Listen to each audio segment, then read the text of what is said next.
5ই আগস্টের পরেও জামাত একটা সুযোগ পেয়েছিল সাধারণ মানুষের গ্রহণযোগ্যতা পাওয়ার। আমার মতো মানুষ আমরা ওপেন ছিলাম, কিন্তু তারপরে দেখা গেল যে না, ওরা রাজাকারি। ওই একবার বলে আওয়ামী লীগের দিকে, একবার বলে ইউনূসের দিকে, মানে দল পাল্টানো, সুর পাল্টানো। এই কারণে আমি সাপোর্ট করি না। যাই হোক, এখন সেই সেক্স কলের ব্যাপারে আমি তারপরেও থামে না। একটা স্ক্রিনে আমি ওই লোকটাকে জিজ্ঞেস করলাম যে আপনি আমার নাম্বার কোথায় পেয়েছেন।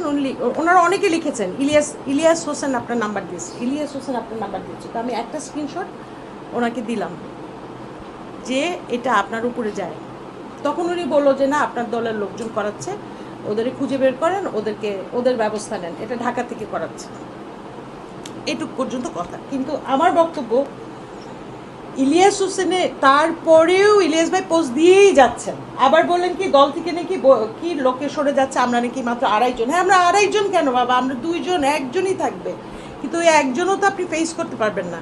আর আপনি যে লিখেছেন আমি অনুনয় বিনয় করেছি, স্ক্রিনশট দিবেন, দেন। কারণ আমি কি লিখেছি তো আমার কাছেও আছে। মানুষের মানে আমার ভদ্রতাটাকে উনি একটা কি হিসেবে নিয়েছেন, সুযোগ, একটা দুর্বলতা হিসেবে নিয়েছেন। কিন্তু আপনাকে বলি ইলিয়াস ভাই, আপনি মিথ্যাচার করেছেন, আপনি মানুষের সামনে আপনার গ্রহণযোগ্যতা হারিয়েছেন, আপনার তথ্যের গ্রহণযোগ্যতা হারিয়েছেন। আপনি যা বলেন সেগুলো এখন আমরা বিশ্বাস করব না। আর আমার নাম্বারটা সেক্স গ্রুপে যে আপনি দেন নাই, সেটাও তো আপনাকে এখন প্রমাণ করতে হবে যে আপনি এটার সাথে জড়িত না। আমি তো মনে করি উনি জড়িত। কেন উনি এটা করছেন বুঝাতে পেরেছি? আমজনতার দল ওনার এবং পিনাকি ভট্টাচার্যের এবং একটু জামাতের লোকজনের কথা অনুযায়ী বাংলাদেশে রাজনৈতিক মুভগুলো নেবেন, রাজনৈতিক স্ট্যান্ডগুলো করবেন, এটা ওনাদের প্রত্যাশা। সেই প্রত্যাশাটা পূরণ হচ্ছে না বিধায় উনি একটার পর এক করে আমার পোস্টগুলো ডিলিট করেছেন। এবার আসেন পোস্ট ডিলিটের সময়, ওনার ফোনটা চালু হয়েছে, তার 15 মিনিট বা 10 মিনিটের ভিতর থেকে নোংরা ফোন আসা শুরু করে, মানে র্যান্ডম ফোন আসছে। কিসের ফোন এগুলো হচ্ছে বলে দিব ওটা? বলেন। আচ্ছা, বা এগুলো বলতে তো রুচিতে লাগে। মানে হয় কি, আপনি যদি লেভেল প্লেয়িংয়ে একটা কমিউনিকেশন করার একটা লেভেল থাকে, যখন লেভেলটা একেবারে ওই নর্দমার হয় তখন আপনার নিচে নামতে একটু কষ্ট হয়। যাই হোক, তারপরেও বলি, নাহলে উনি থামবেন না। তখন সেক্স কল গ্রুপগুলো আছে না, ওই যে উলঙ্গ হয়ে ভিডিও কল দেয়, সেই গ্রুপগুলো থেকে র্যান্ডমলি আমার ভিডিও কল আসা শুরু হলো। তো ভিডিও কল যখন বাজে তখন কিন্তু স্ক্রিনেই ছবি দেখা যায়, এটা তো জানেন।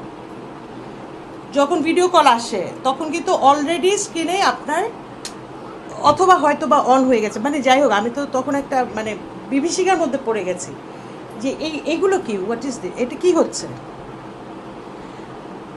তো কতগুলো কাটলাম, কতগুলো ধরলাম, ধরার সাথে সাথে যে সমস্ত কথা বলে যে এটা তোমার কাপড় খোলো দেখবো, তারাও উলঙ্গ।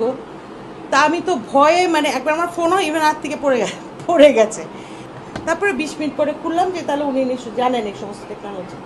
তো বন্ধ হয় নাই। হ্যাঁ, আবার 1-1.5 ঘন্টা পরে আবার শুরু হয়েছে। তখন আমি আবার লিখলাম যে না, আমি ফোন বন্ধ করেছি, বন্ধ হয় নাই, এটা এখন আপনি বন্ধ করান। তখন উনি আপুতে আসলো যে আপু আমি এসব কাজ করি না, তখন আমি এসব বুঝি না। আপনি একটা মিথ্যা কথা লিখেছেন, আপনি আরও 10টা মিথ্যা কাজ করতে পারেন, আপনি এটা বন্ধ করান। তখন উনি কি যেন বললো যে আমি কয়েকটা নাম্বার পাঠালাম, সেই তারপরে ওই সারা রাত ওইভাবেই গেছে। পরের দিনও দেখি থামে না।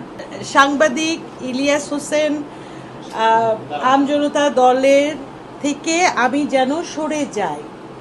আচ্ছা, ওনার যে কোনো কাজের অবজেক্টিভিটি নিশ্চয়ই একটা উদ্দেশ্য আছে, উনি নাহলে খামাখা আমাকে নিয়ে কেন পড়বেন, কেন বলবেন যে আমি 16 লক্ষ টাকা তারেক ভাইকে দিয়েছি, সরি 60 লক্ষ ভুলে গেছি, 60 লক্ষ টাকা আমি তারেক ভাইকে দিয়েছি ঘুষ হিসেবে। হ্যাঁ, এটা উনি কেন বলবেন? উনি তো একটা খেলনা মানুষ না। ওনাকে কাউকে কনভিন্স করতে হয়েছে, ওনার সোর্স ঠিক করতে হয়েছে, ওনার সময় দিতে হয়েছে, 2টা টেলিফোনে কথা বলতে হয়েছে, একটা ইমেইলে গেছে, সেই ইমেলটা রিসিভ করতে হয়েছে, তাই না? অনেক কাজ করতে হয়েছে।